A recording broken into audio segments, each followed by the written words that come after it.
Hello, everyone. Melissa here. Welcome to your Melissa Moment and welcome to Wellness Wednesday. Today, you guys, is going to be a tough one to talk about, but I think it's important. There's a few important things that I want to touch on here. Um, so to start us off, to give you some background, um, my sister died. She passed away from what they suspect a massive heart attack. We won't know until there's an autopsy and we get the coroner's report. But that's what um, her mom thinks happened. So, to give you some background, her name was Pam, and she was my half sister. So, we had the same father, but different mothers. Um, she was a child my dad had way before he met my mom and before my mom and him had me. Um, I actually, I always knew about her growing up because there was a picture. My dad had a picture of her. And they always told me, oh, that's your sister. But I actually never met my sister until I was 10. She was 8 years older than me. So when I first met her, she was 18. I was 10. Um, I don't know everything, but what I was told was my sister didn't know that the man in her life that she called dad wasn't her real dad. I guess her mom had never told her that there was another man that was her dad. And it wasn't until she got older, she told me that she came across letters and she pieced the puzzle together and realized I have a real dad out there somewhere. So she actually tracked my dad down. Um, and I still remember it. I still remember it. It was like the middle of the night. My dad got a phone call, and it was my sister, his daughter. And this was the first phone call that they had had where she finally found him. And she made plans to come out because she lived in British Columbia. And when she was 18, she came out, and that was the very first time I met her. And that was the first time my dad had seen her since she was little. Like, I want to say around 2, maybe. Um, so that's my sister. And she lived in BC. We lived in Saskatchewan. My dad and I would go out fairly regularly to BC to see her after that first initial meeting. I would say, I want to say every year almost, we would drive out there and spend time with her and her husband at the time. And she ended up having 3 daughters, 2 with her husband, and her husband had a daughter from a previous marriage. So I had 3 nieces, and yeah, we kind of, went out there, I would say at least every year or two, my dad and I. And then my dad ended up passing away. And after my dad passed away, my sister and I didn't really stay in touch too much. Not too much. There was a few times I found myself out in BC where she lived because my husband is a comedian. He would do shows out there. For a while, he was doing shows out there a lot. So we kind of reconnected. And then, obviously, when I had my daughter, we reconnected. Um, and we, maybe didn't see each other a lot just because of where we lived, but we did talk on the phone quite a bit. We stayed in touch quite a bit. Every Christmas I would send her, a little family photo and that kind of thing. And she ended up working in Saskatchewan for a while. So we saw her more often, which was great. Um,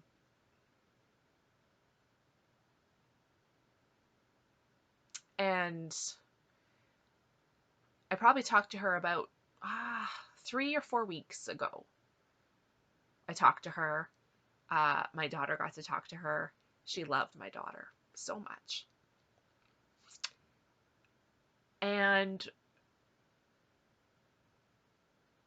this whole story is leading up to, I mean, obviously, you know, the things people always say, you know, talk to your loved ones, tell them how much you love them, all that kind of stuff, because you never know when it's going to be the last time you see them. That all still rings true, obviously, but the way I found out, the way I found out my sister passed was difficult. I found out on Facebook. I found out on Facebook from a complete stranger.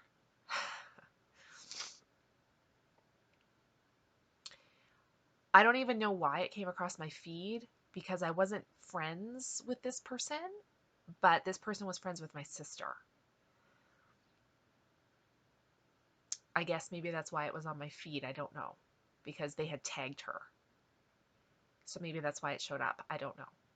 But basically, this person had posted a picture of her and my sister and some other people, like when they were in high school, or, you know, that kind of thing, when they graduated, whatever it was. And she had basically put on there, tagged my sister, and said something like being thoughtful or something, and then said, you know, rest in peace, Pam. And someone had commented saying, which Pam? So I guess there were 4 people in the photo. I guess there were 2 Pams in the photo. I don't know. And she said Pam Stewart. Now, I didn't know my sister as Pam Stewart, right? My name growing up was Hutchings. That was my dad's name. And then when she got married, she had a different name. I'm not going to say her last name because, you know, I don't need people looking her up and stuff. But she had a different name. So I didn't realize it was her. And I had wrote on there, please be more specific. I almost had a heart attack. I thought my sister was dead.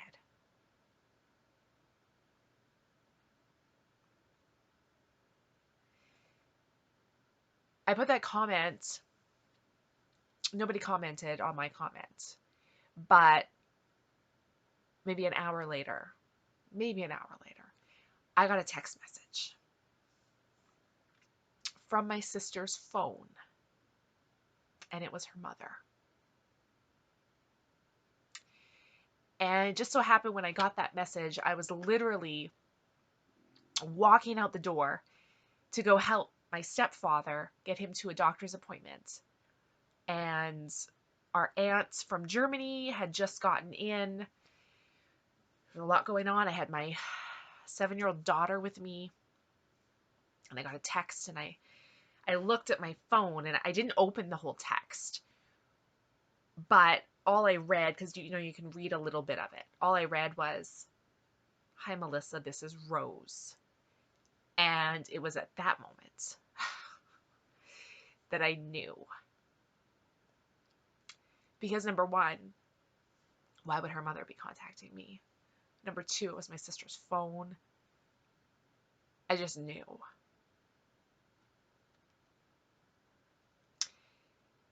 And like I said, I was literally locking my front door with my daughter there, getting into the car.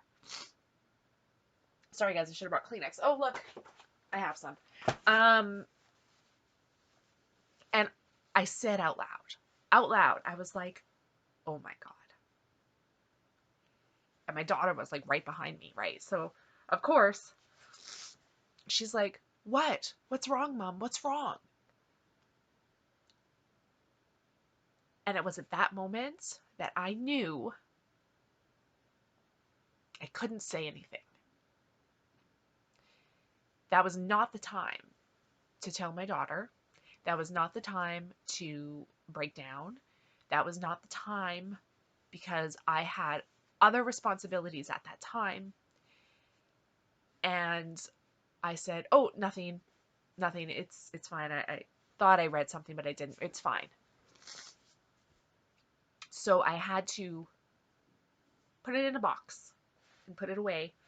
Focus on getting my daughter in the car, focus on getting to my parents, focus on getting my stepdad to his doctor's appointment. I had to focus on all of that stuff, focus on my aunts being there from Germany. I did not want to say anything at that time because there were other things that had to be done. And that can be really difficult. Not everyone can do that, and that's okay. Everyone handles things differently. Um, so that's exactly what I did. I put it all aside and I just did what I had to do. Um, I left my daughter with my mom and aunt from Germany.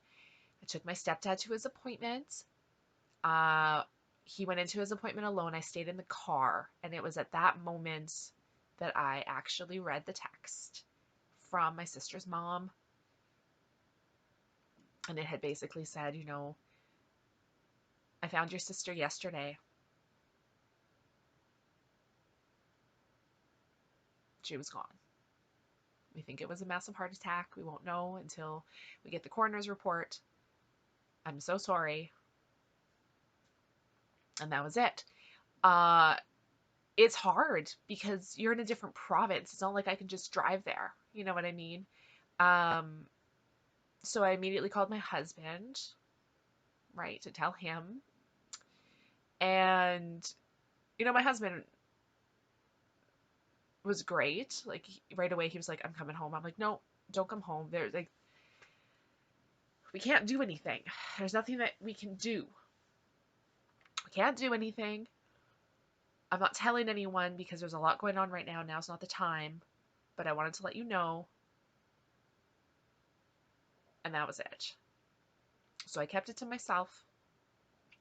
I took care of what I had to take care of. The next day, my aunt from Germany was actually going to be staying with us for the day because my parents had to go out of town for a doctor's appointment. And again, I'm like, I can't tell my parents now because then they'll cancel their trip to get this doctor's appointment and they can't. They have to go. So I can't say anything. And I don't want to say anything because my aunt from Germany is coming over and my daughter, I want everyone to have a good time. So again, I was like, no, can't do it. Um, can't do it.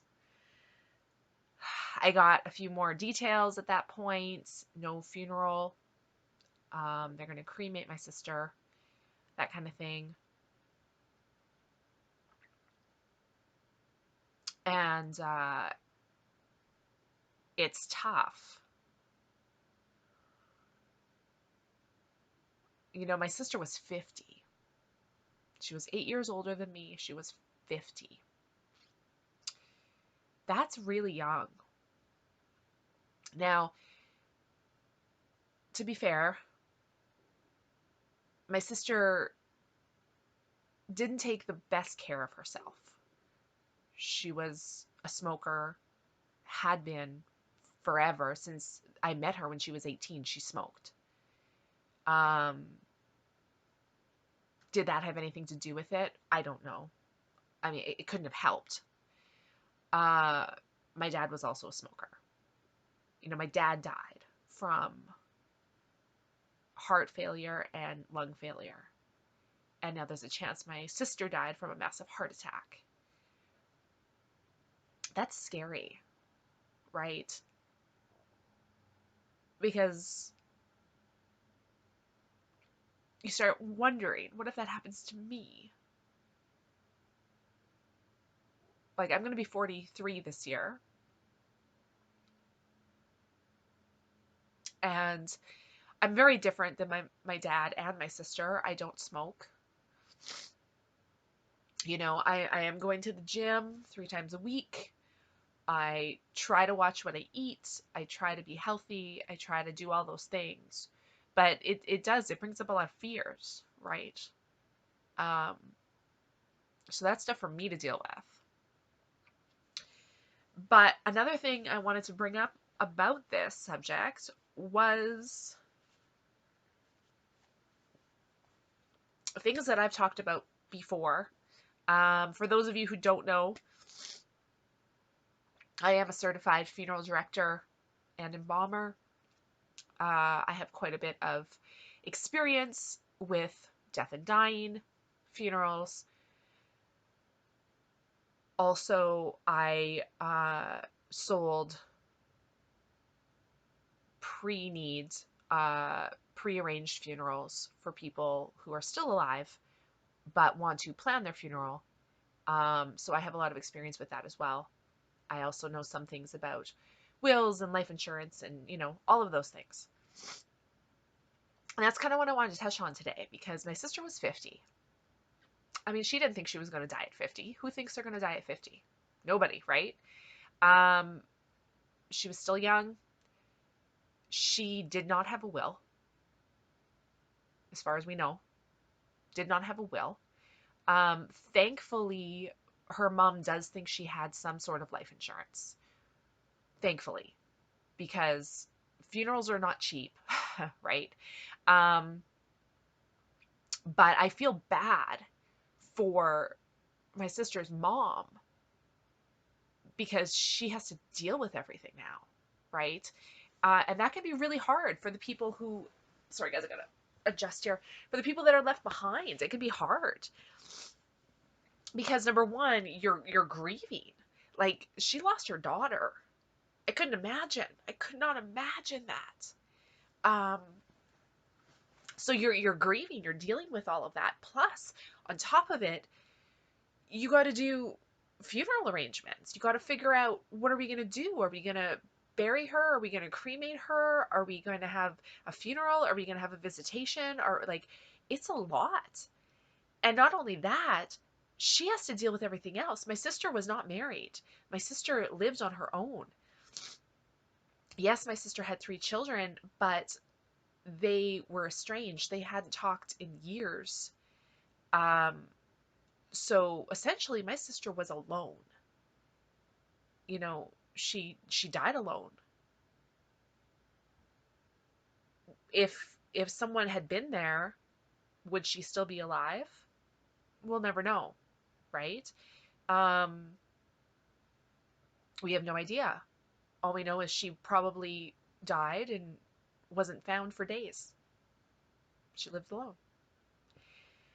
But now her mom has to deal with everything, all of her belongings. What does she do with them? There was no will. What does she do? My sister had a mobile home. Now what? She's gotta clean it out. She's gonna have to sell it, I guess. My sister had things. She had a car. She had like what do you do when there's no will? You don't know what to do. You don't know if that person who passed wanted someone specific to have something specific. Like you don't know. And you're grieving and you're emotional and you don't want to do the wrong thing and you don't want to do something the person wouldn't have wanted. So you're left in this position, this impossible position. So I know a lot of people do not like talking about death. I know a lot of people don't want to talk about dying. There's so many people out there who are scared of it, which it's understandable. Nobody really knows what happens when we die. So when we don't have enough information, you're scared, right? Because you don't know. People are scared of the unknown. It's natural to be scared of the unknown. Um, but it's also important to talk about it, to plan, not just for you, but for the people you leave behind. Um, that's one thing I always liked about pre-need, selling funerals to people who are still alive, because they're in control. They get to make the decisions about what they want, and it's all written down, and they know it's going to be done. Not only that, but the people you leave behind, you don't have to put them in that position. They don't have to try to figure out what you would have wanted or what they need to do now. It's all done. It's literally done. So, no matter how old you are right now, if you're 50, 60, 70, 80, 20, 30, it doesn't matter. If you're 18 and you're watching this video, I want you to consider, really consider doing something to help your loved ones so that when you pass away, they don't have to worry about making these decisions. Now, you can go as far as contacting a funeral home and planning out your funeral and what you want to have happen to you. You can start paying money toward your funeral. So when the time does come, hopefully your funeral will be paid for. And again, your loved ones aren't left with a financial burden of now we need to come up with money to pay for a funeral or a cremation or a burial or whatever it happens to be that you want. That can also be stressful, especially if you don't have a lot of extra money, because obviously death and dying usually is not planned for, and it can be sudden, as we've learned with my sister. So you can go ahead and go that route and contacting a funeral home and actually doing it that way. If you're not in a position to do that, or maybe you just don't want to do that, I'll ask you to please at least think about what you want to have happen to you after you pass and write it down. Make a list, whether it's a paper list or on your computer or whatever. Make a list and I want to be buried. I want to be cremated. I want this type of urn or this type of casket, or maybe there's, I want a funeral or I don't want a funeral, or I really love roses. I would like red roses at my funeral, or whatever. You can be as specific as you want. You can talk about the flowers, you can talk about the music, you can talk about the food, you can talk about whether you want it religious, non-religious. Like, you can Google this. You can even contact a funeral home and ask for a planner. And it's a little book that will ask you these questions for you to fill out.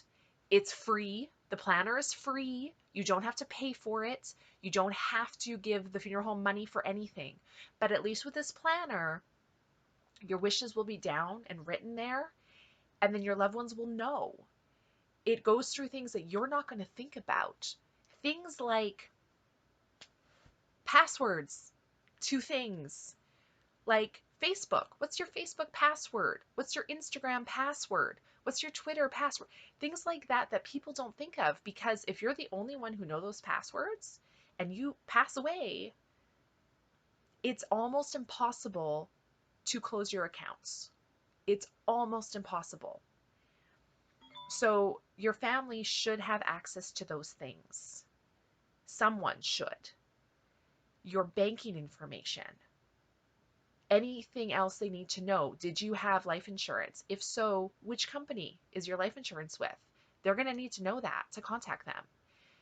Your banking information, any loans you had, your mortgage information, your if you have car payments, all of these things that somebody is going to have to deal with after you pass away. This is stuff someone is going to need. So like I said, you can go very formal and contact a funeral home and start paying for a funeral and do all that. Or you can just get a planner from a funeral home, which is free. It's free. And fill it out. It's so important, you guys. It's so important. Um, I know it's hard. People don't want to do it. I get it. I get it. But the reality is, you don't know when you're going to pass away. Nobody knows, right? Um, and you got to really think about the people you're leaving behind. You got to think about it. You got to, it's important to try to make it as easy for them as you can. Obviously, it's going to be devastating when you pass away or your loved ones pass away. It's going to be devastating. But this can just allow those people to grieve without having to worry about it. You know what I mean? Um, it's so important, you guys. Like, I can't stress it enough how important it is. I can't stress. So, I'm really going to ask you guys to please make sure you do this. It's important. And don't just tell someone. Don't just be like, hey, I'm just going to tell you. I want to be buried and I want red roses. You can't tell someone this because when the time comes and you pass away, they're going to be so overcome with grief, they're not going to remember a darn thing you said. They're not going to remember it. And then they're going to hate themselves because I can't remember. She told me. I can't remember. Write it down. Write it down. So, two things I need you guys to do. Write down your wishes. Write down your passwords. Write down your insurance policies, your banking info. Write it all down. And number two, which is almost even more important, you need to tell somebody where this information is. Okay? You don't have to give it to them right away, but you need to tell them where it is. So when this happens, they know where to look. Hi. I don't want to go into it right now, but I've written down all of my wishes of when I pass away and all the information that someone's going to need when I pass away. I have it in my top drawer of my nightstand. You can leave it at that. But you have to write it down, and somebody needs to know where to find it when the time comes. Just the way it is. It really matters. You guys, it really matters. So this is important. Now, the other important thing is to keep it updated. Keep it updated. Things are going to change in your life. You're going to get more loans. You're going to have more assets. You're going to maybe change your mind. Maybe like, oh, you know what? I want it to be cremated, but now I don't know. If things change, you have to update it. Update your passwords. Update your banking information. Whatever change, you have to keep it updated. So, make once a year, go through it and make sure nothing's changed. And if it has, fix it, right?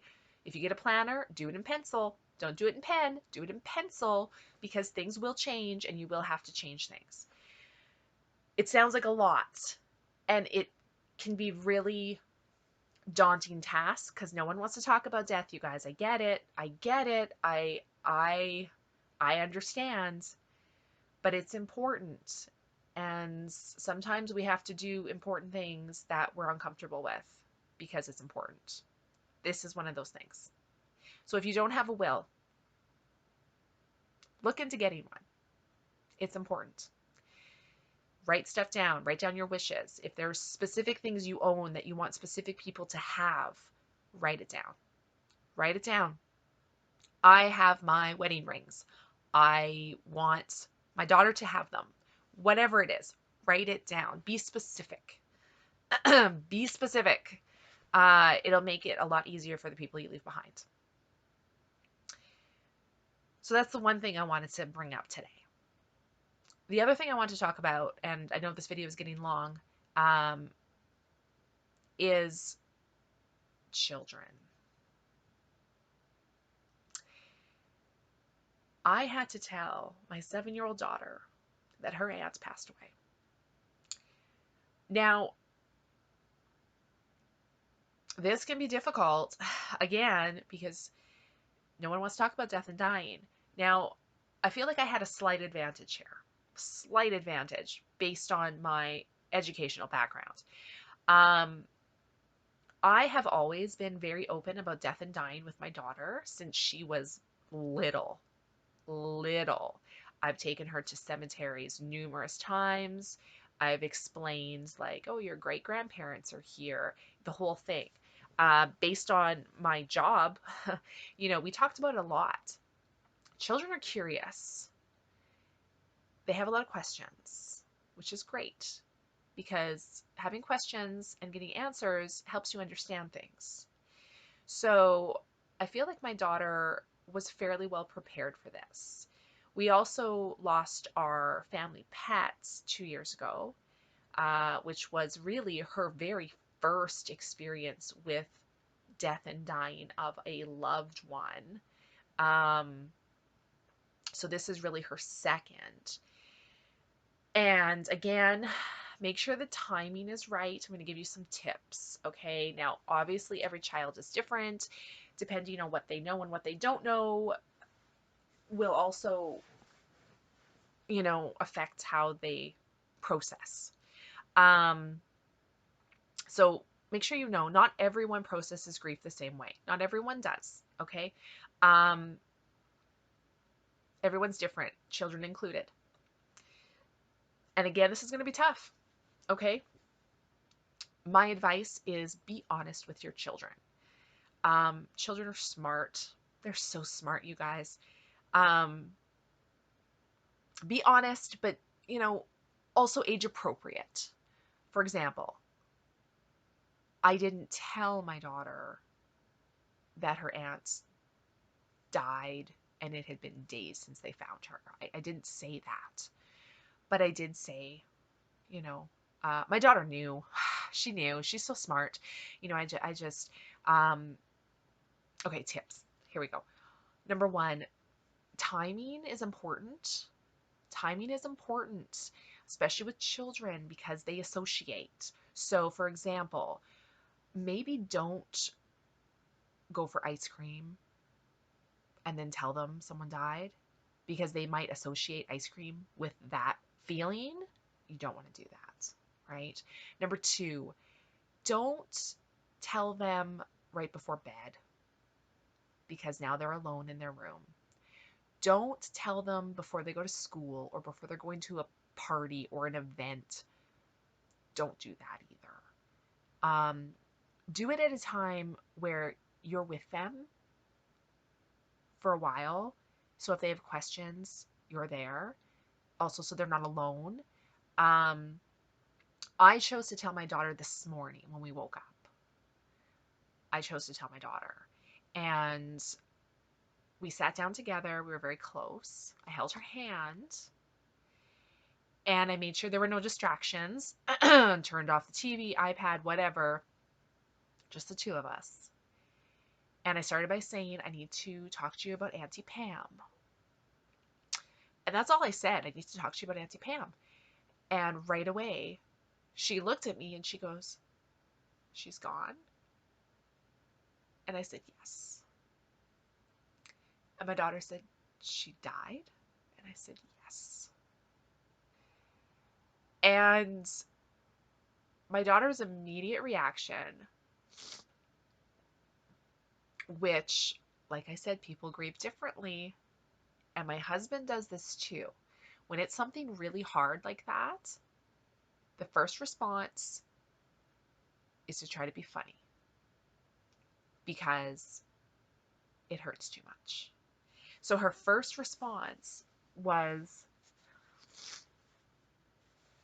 to, be like, well, that's okay. That's okay. We'll just remember her. It's okay. And she was smiling. And a lot of people will look at that and be like, oh my God, you just got horrible news. How are you smiling? I knew that was her way to deal with it because my husband does the same thing. So after a few moments, she started asking me questions. What happened? And I told her she had a heart attack. Now, our dog, who died 2 years ago, died from heart failure. So right away she goes, the same thing Susie had? And I said, well, it was a little different. It was a little different. And so she asked, what's a heart attack? So I explained to her what a heart attack was. And then she started saying, well, no, Mom, there's still hope. What if she's not dead? Maybe she just needs some air. Maybe she, like children, right? And I said, I'm sorry, sweetie. She's gone. Like, she can't come back. She's gone. And then she started crying. Give her a hug. She started crying. I started crying. We were both crying. The whole thing. And then, I was like, she loved you so much. Um, I asked her, I said, do you have any questions? And she said no. And I said, okay, if you ever have questions, just ask. I will answer your questions. Um, we started talking about memories, right? And I found some pictures of my daughter with her aunt. And I said, here's a picture of Auntie Pam painting your toenails when she was here last, right? And you got to remember, my daughter has talked to Auntie Pam on the phone, but throughout COVID, we didn't see each other, right? Because COVID happened. And then we haven't been able to reconnect because she moved all the way back to BC and we hadn't been able to reconnect in person. My daughter's talked to her on the phone, but that's about it. The last time she saw her Auntie Pam in person, she was 4. She's 7 now, right? Um, so my daughter doesn't have a ton of memories of Auntie Pam. And she was worried. She goes, but what if Auntie Pam forgets me? And I said, Auntie Pam's never going to forget you. And I started telling her about the memories. Auntie Pam used to come and see you when you were a baby a lot. We went to the zoo together. She was here when you were 4. Here, she's painting your toenails. All these things.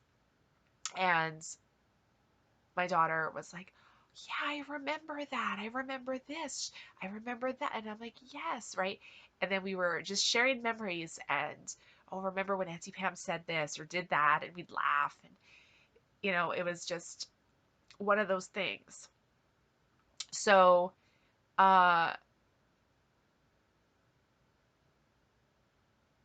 that was my conversation with her. Now, COVID also changed the way people do death and dying because people don't really have funerals anymore. My daughter's never been to a funeral. A lot of people aren't doing funerals anymore. Uh, it doesn't sound they're not going to do a funeral for my sister. They're going to have her cremated, and they said maybe later we'll give it a little get together. I doubt that will happen. A lot of people say that, and it just never happens. It just doesn't. Life gets in the way, and it just doesn't happen. So that's tough because I personally feel like funerals are important. It's a way for you to get closure. It's a way for you to say goodbye. It's also a way for you to be around other people who are also grieving the loss of this person. So you have the support from all these other people who are grieving with you, right? You get to share stories. You get to hear things that maybe you didn't know, hear stories, funny things, memories, right? I feel that's really important. And I think people benefit from it.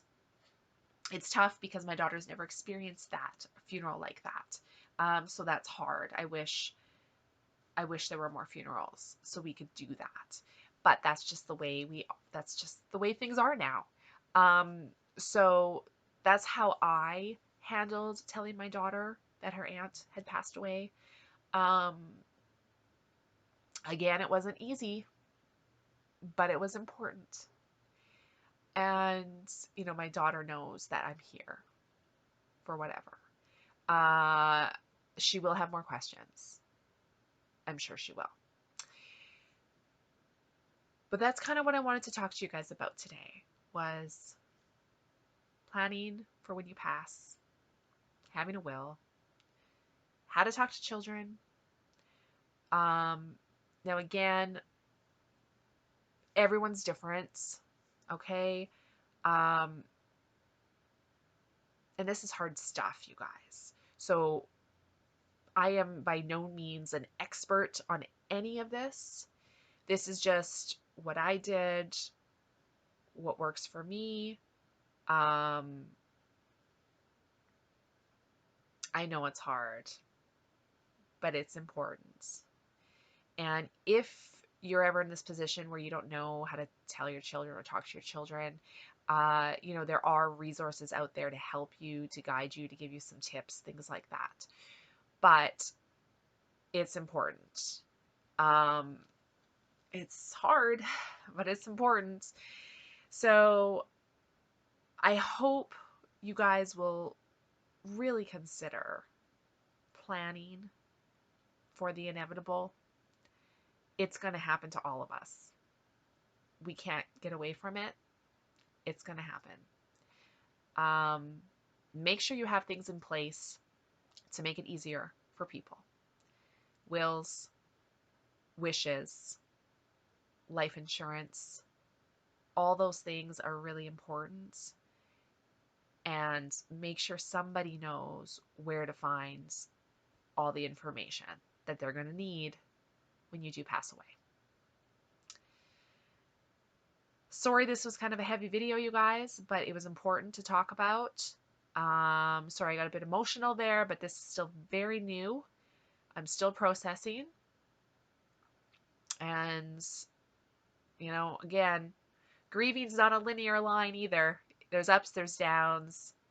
Every hour is different. Every day is different. With time, things will get easier, but in the beginning, it's rough. So thank you guys for watching this video.